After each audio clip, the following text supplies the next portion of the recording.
Hi നമസ്കാരം. Germany വിസയ്ക്ക് apply ചെയ്യുന്നവരാണെങ്കിൽ ഇപ്പോൾ നടന്നുകൊണ്ടിരിക്കുന്ന ഒരു ഇമെയിൽ സ്കാമിനെ കുറിച്ചാണ് ഇന്നത്തെ വീഡിയോയിലൂടെ നിങ്ങളുമായി ഷെയർ ചെയ്യുന്നത്. നിങ്ങൾ ഈ കാണുന്ന ഒരു ഇമെയിൽ സ്റ്റുഡന്റിന് ലഭിച്ചിട്ടുള്ള ഒരു സ്കാം ഇമെയിൽ ആണ്. ഈ ഒരു ഇമെയിൽ പറയുന്നത് നിങ്ങളുടെ പാസ്പോർട്ട് ഓൾറെഡി ഡിസ്പാച്ച് ആയിട്ടുണ്ട്, ഇന്ത്യൻ പോസ്റ്റിന്റെ ഒരു ഫയൽ നമ്പർ കാര്യങ്ങളൊക്കെ ഇതിൻ്റെ അകത്ത് കൊടുത്തിട്ടുണ്ട്. ശരിക്കും ഇതൊരു സ്കാം ഇമെയിൽ ആണ്.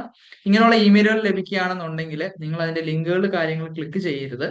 അതുപോലെ തന്നെ ഈ ഒരു സ്റ്റുഡന്റ് ഓൾറെഡി വിസയ്ക്ക് അപ്ലൈ ചെയ്തിട്ട് പോലുമില്ല, വിസയ്ക്ക് അപ്ലൈ ചെയ്യാത്ത ഒരു സ്റ്റുഡന്റ് ആണ്. അദ്ദേഹത്തിനാണ് ഇങ്ങനെ ഒരു ഇമെയിൽ ലഭിച്ചിരിക്കുന്നത്. ഈ ഒരു ഇമെയിൽ കണ്ടപ്പോൾ എന്നെ കോൺടാക്ട് ചെയ്യേണ്ടായി ഇതിന്റെ ഡീറ്റെയിൽസ് അറിയാനായിട്ട്. ഇത് ഒഫീഷ്യൽ ആയിട്ടുള്ള പാസ്പോർട്ടിന്റെയോ അല്ലെങ്കിൽ ഇന്ത്യൻ പോസ്റ്റൽ കോഡിന്റെയോ ഒന്നും ഇമെയിലിൽ നിന്ന് വന്നിട്ടുള്ളതല്ല. ആക്ച്വലി ഇതൊരു സ്കാം ആണ്. സോ നിങ്ങളും ഈ ഒരു കാര്യം ഇമെയിൽ വന്നിട്ടുണ്ടെങ്കിൽ കെയർഫുൾ ആയിട്ടിരിക്കുക. ഒഫീഷ്യൽ ആയിട്ടുള്ള നിങ്ങൾക്ക് അയക്കുന്ന സെന്റർ ഏതാണെന്നുള്ളതൊന്ന് ചെക്ക് ചെയ്ത് നോക്കുക. VFSൽ നിന്നാണെന്നുണ്ടെങ്കിൽ VFSglobal.com ഉണ്ടാവും, ഇതിന്റെ അകത്ത് കൃത്യമായിട്ട് മെൻഷൻ ചെയ്തിട്ടുണ്ടാവും. അതുപോലെ എംബസിയിൽ നിന്നാണെന്നുണ്ടെങ്കിൽ എംബസിയുടെ ഇമെയിൽ കൃത്യമായിട്ട് മെൻഷൻ ചെയ്തിട്ടുണ്ടാവും. എംബസിയുടെ ഇമെയിൽ നമുക്ക് ഓൾറെഡി വെബ്സൈറ്റിൽ അവൈലബിൾ ആണ്.